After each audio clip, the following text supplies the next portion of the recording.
Welcome to the HaltingWinter podcast. I'm Seth Winterhalter. This week inside the Municipal Leadership Development Circle, the MLDC, we're exploring the book Payoff, the hidden logic that shapes our motivations. It's by Dan Ariely, and what we're going to discover, I think, is going to change the way you think about motivation, especially in leading a local government organization. If you want to dive deeper into this week's content, again, every day we have a blog, we have a podcast episode on another private podcast for the MLDC community, as well as practical implementation guides, because we want you to take action, not just to read. Again, we read a lot of things, but how do we help you take action? I want you to consider joining the MLDC. Head over to haltingwinter.com/MLDC to learn more about the circle and what we are up to. Again, it is the best leadership development content and community I think you will find for local government. Dan Ariely, the author of the book, is a behavioral economist at Duke who spent years running experiments on what actually motivates people. His research, I think, reveals something that we just take for granted and something that's wrong in the way we think about motivation. One of the research projects he did was at an Intel factory. Workers at this Intel factory were offered 3 incentives for increased productivity. One group got cash bonuses, another got free pizza vouchers, and the third group, they got a simple text message from their boss saying, "Good job." Now, you'd expect the cash group to win, right? Again, cash motivates us, right? Give me the money. Show me the money. But here's the reality. It was the compliment group that performed best. And here's what's going to blow your mind. The cash bonus group, they actually performed worse over the next several days, even than over the people who received no incentive at all. Now, why is that? How did the money fail to motivate? Because not only did it fail to motivate, it actually damaged motivation. Their performance not only went back to normal, it went down. Well, here's what you have to think as a local government leader. You may be viewing your constraints as liabilities. Well, I can't match private sector salaries. Oh, I can't just hand out bonuses easily.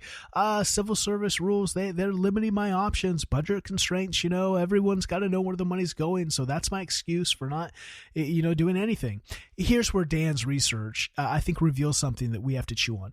Meaning, acknowledgement, and a sense of accomplishment often work far better than money. Not just a little bit better, but dramatically better. Again, I'm not saying we shouldn't pay our people. You got to have people have to make a living. People need to have their right. Money shapes our securities. You have to be able to pay your rent, pay your car, have something. And I think local government does that. I don't see anyone in local government being asked. It's not like, again, I was a pastor for years. You want to talk about work where people are asking people to live under a regular cost of living? Go look at the nonprofit. I have plenty to say there that I'll save for another podcast. I think people are surviving in local government. Right? I think the pay is decent. The problem is when we look at the private sector and go, well, they have stock options and they have, crazy salaries. That's not even the case for everything, though. I mean, I think we have some distorted goggles that we're kind of looking at. But yes, we have to admit they do have different opportunities and realities when it comes to pay. But this is why Dan's work is so important. Because yes, pay can be important, but the reason pay falls off is you just can't give him if you give a bonus for work, people then expect a bonus the next day, and they expect a bonus the next day, and you got to keep ratcheting up. No one can afford that, not even the private sector. This is why private sector businesses go out of business, is because their structures are foolish. They're built on foolishness. And at the end of the day, you can only do so much with money. You know what people want more? In fact, this is why I love looking at some of the biographies, some of the stories. Jim Carrey, famous Hollywood actor, one of his most famous clips where he says, I hope if everyone could get what they asked for, to just make all the money, to be filthy rich, I hope they could get that. I hope they could experience that and they could see that it's lacking, that it doesn't fulfill you.